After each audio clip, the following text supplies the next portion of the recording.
വളരെ സീരിയസ് ആയി ചില ഹെൽത്ത് ഇൻഷുറൻസ് ഏജന്റുമാർ എന്നോട് ചോദിക്കാറുണ്ട്, ഞാൻ ഈ ഫീൽഡിൽ തുടരണം.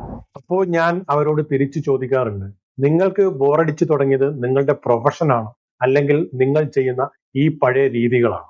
ഞാൻ ഇനി ഈ ഇൻഷുറൻസ് മേഖലയിൽ തുടരണമോ അതോ ക്വിറ്റ് ചെയ്യണോ? ഇത് പല ഹെൽത്ത് ഇൻഷുറൻസ് ഏജന്റുമാരുടെ മനസ്സിലുള്ള ഉത്തരം കിട്ടാത്ത ചോദ്യമാണ്. കൺഫ്യൂഷൻ ഇല്ലാത്ത ഏജന്റ് ഇല്ല, കാരണം അവിടെ സ്ട്രഗിൾ ഉണ്ട്, പക്ഷെ സപ്പോർട്ട് ഇല്ല. നിങ്ങളുടെ ഈ ജോബ് അല്ലെങ്കിൽ ഈ ഫീൽഡ് ബോറായത് കൊണ്ടല്ല നിങ്ങൾക്ക് മടുക്കും, നേരെ മറിച്ച് നിങ്ങൾ ഫോളോ ചെയ്യുന്ന രീതി പഴയതായത് കൊണ്ടാണ് നിങ്ങൾ തളർന്നു പോകുന്നത്.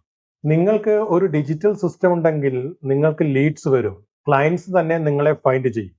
ക്വിറ്റ് ചെയ്യേണ്ടത് നിങ്ങളുടെ പ്രൊഫഷൻ അല്ല, നിങ്ങൾ ഫോളോ ചെയ്യുന്ന രീതിയെയാണ്. ഒരു ഹെൽത്ത് ഇൻഷുറൻസ് ഏജന്റ് എന്ന നിലയിൽ നിങ്ങളുടെ ഒരുപാട് വർഷത്തെ എക്സ്പീരിയൻസ് വേസ്റ്റ് ആക്കി കളയരുത്. ഇവയെ നമുക്ക് ഡിജിറ്റൽ ടൂൾസ് ഉപയോഗിച്ച് മൾട്ടിപ്പിൾ ചെയ്യാം.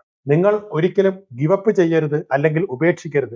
ഗ്രോ സ്മാർട്ട്, ഒരു റൈറ്റ് സിസ്റ്റം ഉപയോഗിച്ച് നമുക്ക് എല്ലാം ചേഞ്ച് ചെയ്യാം. ഇതുപോലുള്ള റിയൽ ലൈഫ് വീഡിയോകൾ നിങ്ങൾക്ക് യൂസ്ഫുൾ ആണെന്ന് തോന്നുന്നുണ്ടെങ്കിൽ ഈ ചാനൽ തീർച്ചയായിട്ടും സബ്സ്ക്രൈബ് ചെയ്യൂ. നിങ്ങളുടെ സപ്പോർട്ടാണ് ഞങ്ങളുടെ എനർജി. കമന്റ് ചെയ്യൂ, നിങ്ങളും എന്തെങ്കിലും ക്വിറ്റ് ചെയ്യണമെന്ന് ആഗ്രഹിച്ചിട്ടുണ്ട്.